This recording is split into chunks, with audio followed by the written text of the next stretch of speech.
Hello everyone and welcome to another episode of Content to Play Villain. In this episode, I'll be discussing the fictional character, Eren Yeager, a divisive character from the anime series Attack on Titan. Eren Yeager is the central protagonist of Attack on Titan, and his journey from a passionate boy to a feared warrior is one of the most dramatic character arcs in anime. Throughout the series, Eren transforms from a hopeful youth fighting for humanity's freedom to a controversial figure whose extreme actions blur the line between heroism and villainy.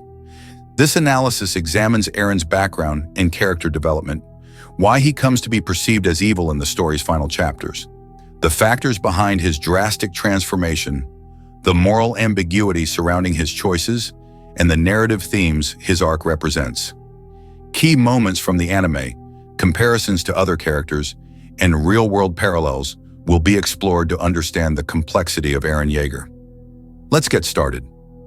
Eren Yeager begins as a hot-headed youth from the Shingeki district behind the walls, dreaming of the world beyond. His childhood is shattered when he witnesses his mother being devoured by a Titan during the fall of Wall Maria, a trauma that ignites his hatred for Titans and his vow to eliminate them. This early loss defines Eren's motivation. He desires revenge and the freedom of humanity from the Titan's terror. He is impulsive and driven by a fierce sense of justice. Determined to fight back, Eren joins the Survey Corps alongside his friends Mikasa Ackerman and Armin Arlert.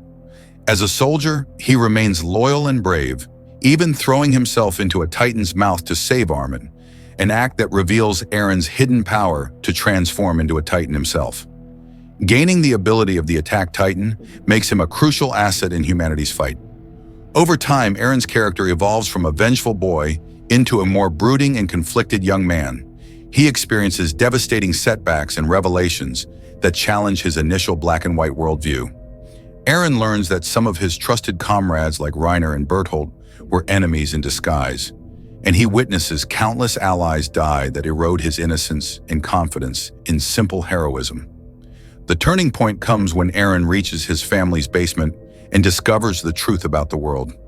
Humanity outside the walls isn't gone at all. In fact, those people regard Eren's own people, the Eldians of Paradise Island, as devils. This revelation shatters Eren's hopes that defeating the Titans would bring freedom. Instead of liberation, he finds that new enemies such as the Marleyans and other nations await across the sea, filled with hatred toward Eldians. By the time Season 4 arrives, which is a 4-year time skip, Eren is noticeably more grim and resolute. The once fiery idealist now carries the burden of knowing that even beyond the walls, true freedom is still out of reach. His core trait, an endless yearning for freedom, remains, but now with a darker edge. In short, Eren's role shifts from humanity's hope to a far more ambiguous figure, as the very qualities that made him a hero also paved the road to his later downfall. Now, why is Eren perceived as evil? In the final arc of Attack on Titan, Eren commits horrific acts that lead many characters and fans to view him as a villain. By Season 4, his methods become so extreme that they mirror or even exceed those of the enemies he once fought. Several key moments in particular cement Eren's reputation as evil in the eyes of many. The first is the attack on Marley, also known as the Liberio Raid. In a surprise assault on the Marleyan city of Liberio, Eren transforms into his Titan and massacres Marleyan soldiers and civilians.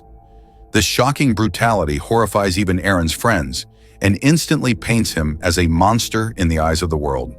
By initiating an attack that kills innocent people, including children, Eren becomes an aggressor, unleashing the same kind of terror that he himself grew up fearing. The second act of Eren's evil is him initiating the Rumbling. Using the power of the founding Titan, he unleashes the countless colossal Titans hidden in Paradise's walls and sends them marching across the earth, annihilating most of humanity underfoot. His goal is to wipe out all life beyond Paradise Island. In doing so, Eren effectively commits genocide on a planetary scale, as roughly 80% of humanity is destroyed. This apocalyptic act cements Eren as the world's ultimate villain in the eyes of many. Even those who once cared for him recognize that he has crossed an unforgivable line, becoming the very embodiment of evil and dread for people across the globe. By choosing such ruthless paths, Eren gains a fearsome reputation. He shows a cold willingness to sacrifice anyone who stands against his plan, alienating even his closest friends. In the eyes of most observers within the story, Eren's actions are plainly evil. He has become the very sort of menace he once vowed to fight. It now begs the question, what made Eren evil, and what drove his transformation? Eren's drastic change in behavior and ideology does not happen overnight. It's the result of accumulating psychological trauma, shifting philosophy, and external pressures that reach a breaking point in the final seasons. As he grows older, Eren endures nightmare after nightmare, such as witnessing mass slaughter, losing friends, and being betrayed by people he trusted. These experiences leave him increasingly numbed and haunted. The critical blow to his psyche is learning the truth about the world's hatred toward Eldians. This knowledge drives Eren into despair. He realizes that even after all his sacrifices, his people remain in mortal danger. By season 4, Eren is often brooding and detached, showing signs of deep depression and fatalism.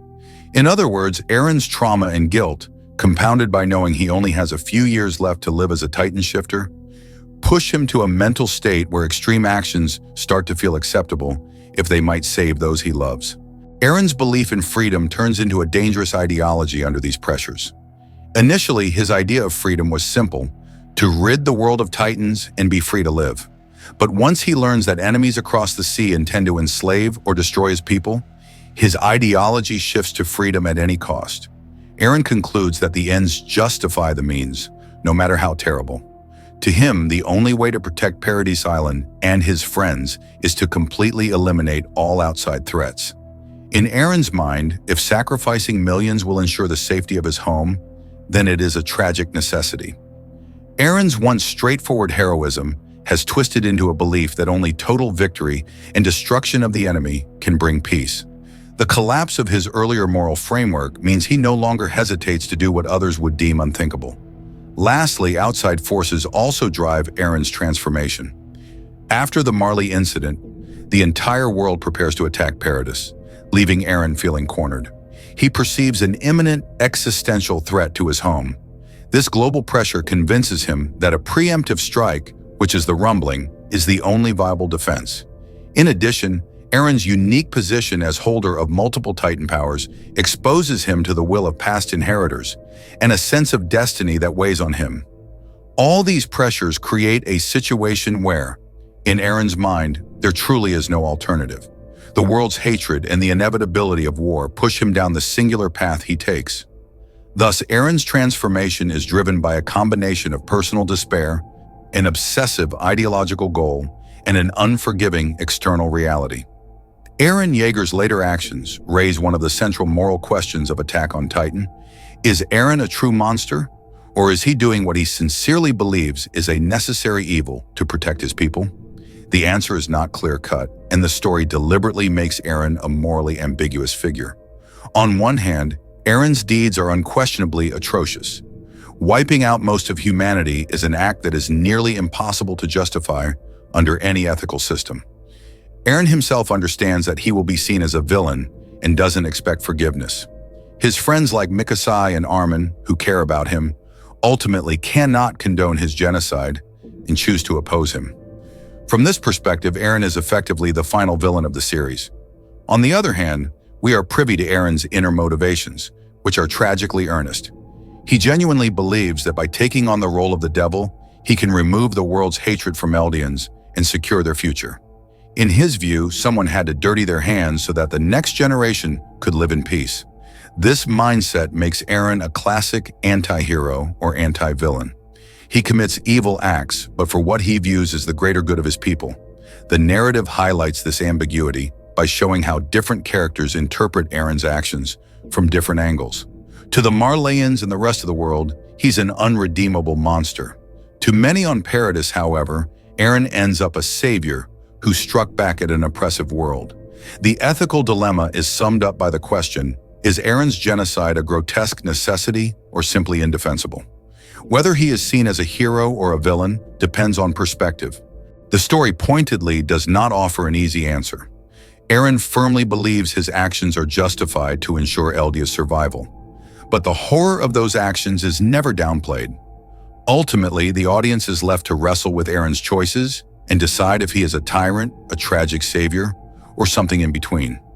In fact, Eren has been compared to characters like Light Yagami or Lelouch v. Britannia, who also resorted to extreme measures for what they saw as a greater good.